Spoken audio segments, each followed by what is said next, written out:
অনেক মেয়ে ছেলে আছে দেখবেন স্বামীকে তুই তঙ্কারি করে, স্বামীকে মেজাজ দিয়ে কথা বলে। আল্লাহর নবী বলেছেন যে নারী তার স্বামীর সঙ্গে মেজাজ দিয়ে কথা বলে, ওই নারী যত নামাজ পড়ুক, রোজা রাখুক, হজ করলো, ওই নারী জাহান্নামী, জাহান্নামী, জাহান্নামী। বাড়ি থেকে ভাববেন, এটা আপনার মা হতে পারে, আপনার মেয়ে হতে পারে, আপনার বোন হতে পারে, আপনার বউ হতে পারে। আপনি কেমন সন্তান? আপনার মা আপনার বাপের সঙ্গে মেজাজ দিয়ে কথা বলছে, আপনি সন্তান? আপনার উচিত ছিল, ওখানে আল্লাহ কোরআন বলছে, তুমি তোমার মাকে বলো, মা খবরদার আব্বার সঙ্গে মেজাজ দিয়ে কথা বলো না, তুমি তোমার আখিরাতটাকে নষ্ট করো না। তুমি তো একবার বলোনি, তুমি তোমার মায়ের পক্ষ নিয়ে বাপের বিরুদ্ধে ঝগড়া করেছো আরো, ঠিক না? ঠিক। তুমি কেমন জামাই, তুমি কেমন শ্বশুর, তুমি বাপ, তোমাকে বাপ বলতে ঘৃণা লাগে, তোমাকে বাপ বলতে ঘৃণা লাগে, তুমি জাতির কলঙ্ক। তোমার মেয়ে তার স্বামীর সঙ্গে, তোমার জামাইয়ের সঙ্গে মেজাজ দিয়ে কথা বলছে, তুমি বাপ, লজ্জা করে না? তুমি তোমার মেয়েকে বলতে পারলে না, এই মেয়ে ছেলে, এই স্বামীর সঙ্গে এরূপ কথা বলতে নেই? তুমি করলে কি? মেয়ের সাপোর্ট করে আর থানায় কেস করলে বধূ নির্যাতন। যে নারী স্বামীর দুর্নাম বদনাম অন্যের কাছে করে বেড়ায়। অনেক মেয়ে ছেলে আছে দেখবেন, ছোটবেলায় একটা ছেলের সঙ্গে প্রেম করত, বাম্মা সেই ছেলের সঙ্গে বিয়ে দেয়নি, অন্য ছেলে, ভালো ছেলে দেখে বিয়ে দিয়েছে। ও এখনো পর্যন্ত সেই মেয়ের ছেলেটার সঙ্গে ফোনে কথাবার্তা বলে। ভুল বললাম না বুঝি? বাবা কলেজ ইউনিভার্সিটির ছেলে মেয়ে পড়াই, কলেজ ইউনিভার্সিটির ছেলে মেয়ে পড়াই, বাস্তবটাই বললাম। বাম্মা দেখে দিয়েছে আল্লাহওয়ালা ছেলে, সংসার করছে, সংসার করে না তা নয়, সংসার করছে। আর যখন গোপনে সময় পাচ্ছে মোবাইলে সেই ছেলেটার নাম্বারটা নিয়ে এসছে, সারাক্ষণ তার সঙ্গে ফোনে ব্যস্ত। জাহান্নামী নারী। 3 নাম্বার, ওই নারী জাহান্নামী যে নারী নিজের স্বামী থাকতে অন্য ছেলের সঙ্গে পরকীয়ায় লিপ্ত হয়। বাবা আমারে ভুল বোঝাতে যেও না, আমি তো সাপুরজিতে ছিলাম,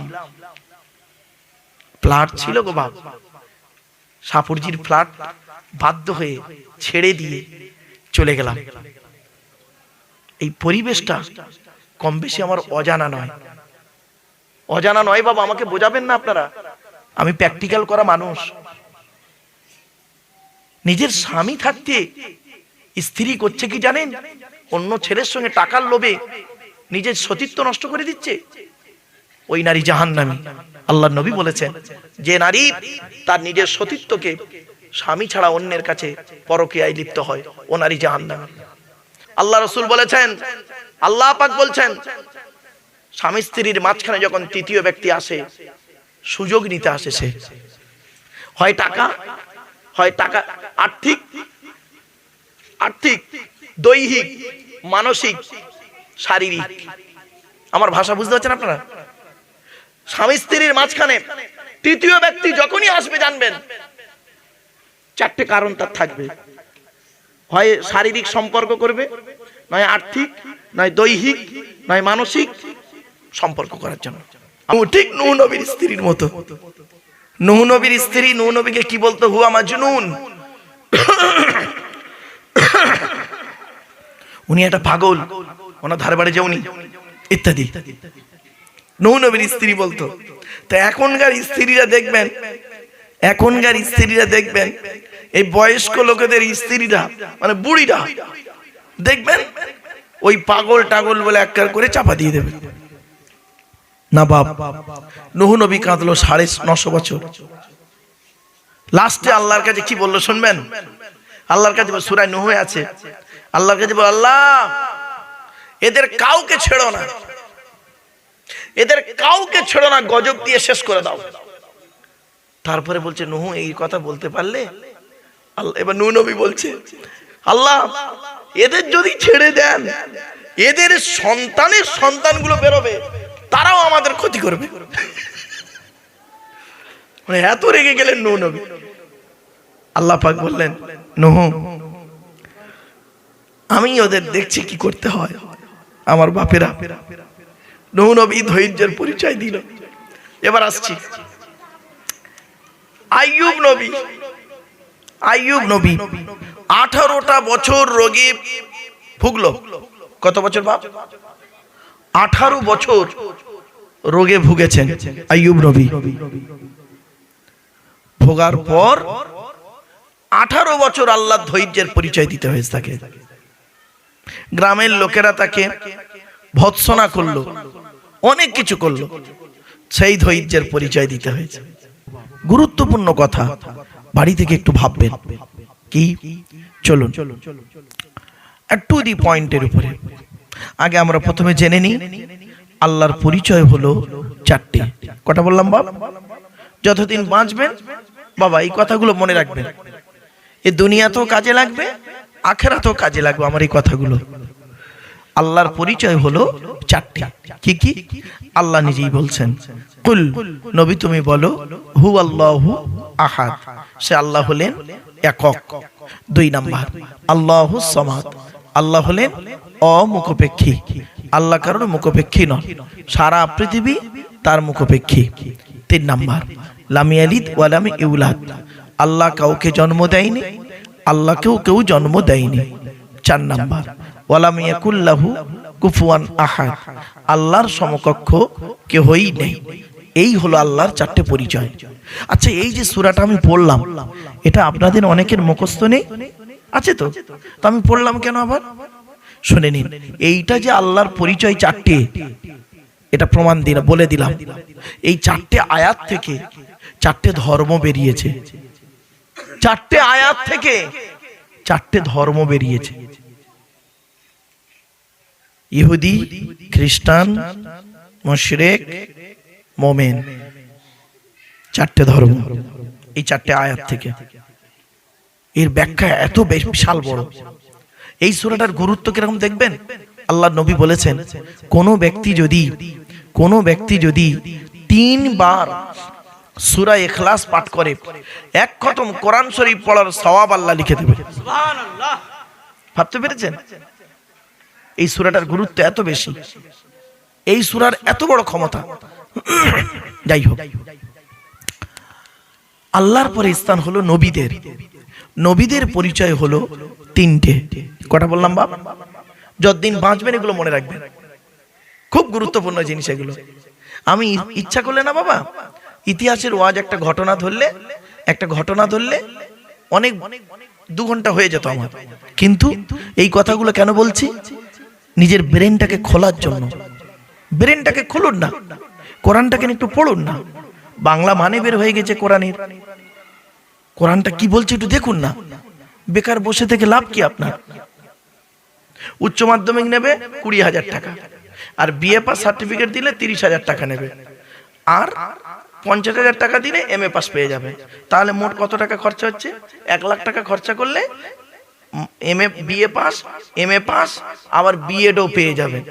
আর 2 লাখ টাকা দিলে ডক্টরেট ডিগ্রিটা পেয়ে যাবে। ওতে কোনো দাম হবে না। আমার বাপেরা আপনাদের বলে যাই, হ্যাঁ না, আমি কাউকে নেব না বাবা, ওসব খবরদার, ওসব ধারণা করবেন না যে ওকে কেন্দ্র করে বলছে, ওটা না, খবরদার বলবেন না। আজকে আপনাদের একটা কথা বলি, শোনেন। নামাজের কথা আছে 82 জায়গায়, ইমানের কথা ইয়া আইয়ুহাল্লাযিনা আমানু কোরআনে আছে 88 জায়গায়। কত জায়গায়? তাহলে চিন্তা করুন কোনটা আগে, এবার ভাবুন খালি, এবার দেখেন মাথাটা কেমন ঘুরবে আপনাদের।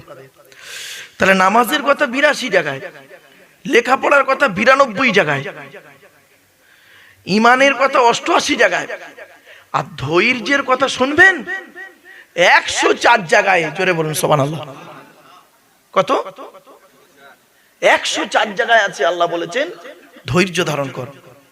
শুনবেন, এই দেখেন 104 জায়গায় ধৈর্য, 104 রকমের ধৈর্য। দেখেন, 1 নাম্বার, আদম নবী গন্ধম ফল খেলো, 350 বছর চোখের পানি ফেললো, সামান্য একটা ফল খাওয়ার কারণ। একটা ফল খেয়েছে, 350 বছর কেঁদেছে। কি আশ্চর্য! কেঁদে কেঁদে কেঁদে কেঁদে রব্বানা যালামনা আনফুসানা ওয়া ইল্লাম তাগফির লানা ওয়া তারহামনা লানাকুনান্না মিনাল খাসিরিন। কেঁদে কেঁদে বলল, কোথায়? এতায় ওতায় সেতায়, কোনো জায়গায় বাদ রাখলো না। জান্নাতেও কাঁদতে বাদ রাখেনি, দুনিয়াতেও কাঁদতে বাদ রাখেনি। কি অপরাধ ছিল বাপ? সামান্য একটা গন্ধম ফল খেয়েছে। আল্লাহ বলেছিল কি যে অকুল্লা ইয়া আদম উসকুন আনতা ওয়া যাওজুকাল জান্নাহ, হে আদম তুমি আর তোমার বউ হাওয়া, তুমি আর তোমার বউ হাওয়া তোমরা দুজনেই জান্নাতে থাকবে আর জান্নাতের ফলমূলগুলো খাবে, ঠিক আছে? তবে ওয়ালা তাকরাবা হাজিহি শাজারাতা, এই গাছটার ধারে বাড়ে যাবে না। জান্নাতে সমস্ত গাছের ফল খাওয়ার অনুমতি ছিল, একটা গাছ মানা ছিল, এই গাছটার ধারে বাড়ে যাবে না। ওয়ালা তাকরাবা হাজিহি শাজারাতা, তাহলে গেলে কি হবে? আল্লাহ বলেও দিলেন যাবে না, আর যদি যাও কি হবে? ফাতাকুনা মিনাজ জালিমিন, তুমি অত্যাচারীদের মধ্যে হয়ে যাবে। বুঝতে পারলেন বাপেরা? তো এবার আদম নবী করলেন কি? বাপ আদম কিন্তু প্রথম ফলটা খায়নি, এটা মনে রাখবেন। বাপ আদম ফলটা প্রথম খায়নি। ওই শয়তান ইবলিস এসে মা হাওয়াকে করলো কি? মাথায় বুদ্ধি দিল। 16 পারার শেষে ঘটনাটা আছে গো বাপ, কোরআনের আলোচনা এটা। এসে বলছে, মা হাওয়া বলছে যে তুমি জানো তোমার ওই গাছের ফলটা খেতে মানা করেছে কেন আল্লাহ? বলছে না, মানা করেছে খাবো না। ওই যে বোকা মেয়ে, বোকা মেয়ে, তুমি খাবে না কেন? আল্লাহ এই জন্যই মানা করেছে, ওইটা খেলে সারা জীবন তুমি বাঁচবে, ওই জন্য আল্লাহ খেতে মানা করেছে। লাউ ঠেলা, কি উল্টো! মা মেয়ে দেখবেন, মেয়েদের মন পাথরের থেকেও শক্ত আর তুলোর থেকেও নরম, ঠিক না? ঠিক, মেয়েদের মন না পাথরের থেকেও শক্ত আর তুলোর থেকেও নরম। খুব কঠিন কথা বলছি বাবা। ব্যাস, আদম নবী 350 বছর কেঁদেছে, অঝর নয়নে কেঁদেছে। সে কাঁদার সীমা নেই। কি? আল্লাহ আমি ফলটা খেয়ে ফেলেছি, তুমি আমায় মাফ করে দাও। গেল আদম নবীর চ্যাপ্টার গেল। নূহ নবী 950 বছর কেঁদেছে। আপনি আমি কদিন কেঁদেছি আল্লাহর কাছে? 950 বছর কেঁদেছে। লাস্টে কি করলো জানেন? শুনে নিন। 2টো নবীর স্ত্রী ঈমান আনেনি, স্বামীর বিরুদ্ধে গেছে। 2টো নবীর স্ত্রী, একটা হলো লূত নবীর স্ত্রী আর নূহ নবীর স্ত্রী। নূহ নবীর স্ত্রীর নাম কি? ওয়াহিলা। কি বললাম বা? হ্যাঁ, এটা মনে রাখবেন এগুলো। নূহ নবীর স্ত্রীর নাম হলো ওয়াহিলা আর লূত নবীর স্ত্রীর নাম হলো ওয়াইলা। আচ্ছা, কি অপরাধ করতে এদের মানে কওমের মানুষেরা? নূহ নবীর স্ত্রী নূহ নবীকে কি বলতো জানেন? পাগলা। কি বললাম? পাগলা। এই দেখেন, বাস্তব বলছে, আপনার বয়স হয়েছে তো, আপনার আমারও হয়েছে বাপ, দাড়ি সব পেকে গেছে, এই মেহেন্দি করেছি তাই একটু লাল মতো হয়ে আছে। যাই হোক, সব সাদা গো বাপ, যাই হোক। তো এই দেখেন, এই আপনাদের বয়স হয়েছে, দাড়ি পেকে গেছে, তো আপনাদের বুড়ি গুনে কি বলবে জানেন? আপনাদের এখন জানেন, আপনি একটু বাড়ি থেকে রেগে মেগে দুটো কথা বলবে, আপনার কি বলবে জানেন? আপনার বউ আপনার ছেলেকে বলবে, রাগ করিস নি বাপ, রাগ করিস নি, ও লোকের মাথা ঠিক নেই, লাউ ঠেলা।